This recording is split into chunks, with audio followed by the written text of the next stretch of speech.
Hello everyone. Python pandas के data frame creation की series में हम नेक्स्ट मेथड जो लर्न करेंगे वो है डिक्शनरी ऑफ सीरीज़। इस वीडियो में हम सीखेंगे कि कैसे डिक्शनरी ऑफ सीरीज से डेटा फ्रेम क्रिएट किया जाता है। नेक्स्ट स्लाइड में आपको स्क्रीन में एक डेटा फ्रेम विजिबल है जिसमें A B C D row index और नेम, एज, जेंडर और क्लास कॉलम इंडेक्स विजिबल है। ये एक 4x4 का डेटा फ्रेम है जिसमें 4 रोज और 4 कॉलम्स हैं। अगर इन केस हम A B C D row index assign ना करें तो उस केस में बाय डिफ़ॉल्ट रो इंडेक्स की वैल्यू 0 1 2 3 होगी, और इसी तरह से कॉलम इंडेक्स ना असाइन करने के केस में डिफ़ॉल्ट वैल्यू 0 1 2 और 3 होगी। आइए हम नेक्स्ट स्लाइड में देखते हैं कि कैसे डिक्शनरी ऑफ सीरीज से डेटा फ्रेम क्रिएट किया जाता है।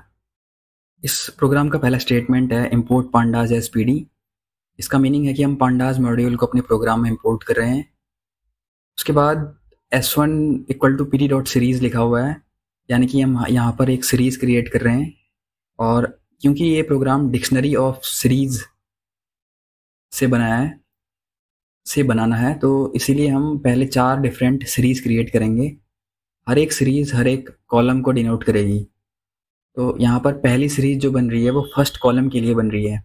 फर्स्ट कॉलम की एंट्रीज़ हैं अमित, अनिल, अंकुर और विनय। तो इस हिसाब से हमने फर्स्ट सीरीज़ क्रिएट कर दी है। इसी तरह से हम सीरीज़ 2 और सीरीज़ 3 एंड 4 सीरीज़ क्रिएट करेंगे, और सीरीज़ का डेटा हम according to the column wise set करेंगे। तो सेकंड सीरीज़ के लिए 17 और 17 डेटा गिवन है, हम इसको एंटर करेंगे। उसके बाद सीरीज़ 3 में हमने जेंडर के लिए बनानी है, जिसमें चारों जो एंट्री हैं वो मेल होंगी, जैसा आप राइट साइड की गिवन टेबल में देख सकते हैं।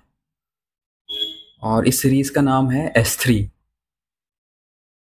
उसके बाद आप एक S4 सीरीज़ क्रिएट करेंगे जिसमें आप क्लास की चारों वैल्यूज़ को इंसर्ट करेंगे, जो कि 11, 11 एंड 12 और 12 है। तो इस तरह से अब हमने 4 different series S1, S2, S3, S4 create कर ली हैं। अब हम एक डेटा पार्ट क्रिएट करेंगे, और डेटा पार्ट में आप देख सकते हैं कि हमने यहाँ पर S1, S2, S3 को वैल्यूज़ के फॉर्म में पास किया है, जो कि आपको यहाँ पर नेम, एज, जेंडर और क्लास सारे के सारे कॉलम इंडेक्स हैं, और जो हमने S1, S2, S3, S4 create की थी उनको एज अ वैल्यू पास कर दिया है। इसके बाद मैंने इस प्रोग्राम को इस डेटा पार्ट को मैंने डेटा वेरिएबल को मैंने डेटा फ्रेम फंक्शन के अंदर पास किया, और आप देख सकते हैं प्रिंट करने के बाद ये आउटपुट जनरेट हुआ है।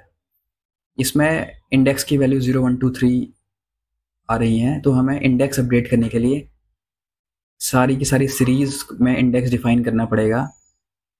तो हम रो इंडेक्स में A B C D values assign करेंगे। तो आप देख सकते हैं कि जैसे ही मैं चारों के चारों सीरीज़ में A B C D value assign करूँगा तो उसके बाद हमारे आउटपुट में रो इंडेक्स की वैल्यू अपडेट हो जाएगी ए बी सी डी। आपको देख सकते हैं A B C D update हो चुकी है। तो इस तरह से हम डिक्शनरी ऑफ सीरीज से डेटा फ्रेम क्रिएट करते हैं। अगर आपको ये प्रोग्राम अच्छा लगा तो चैनल को लाइक और सब्सक्राइब कीजिए।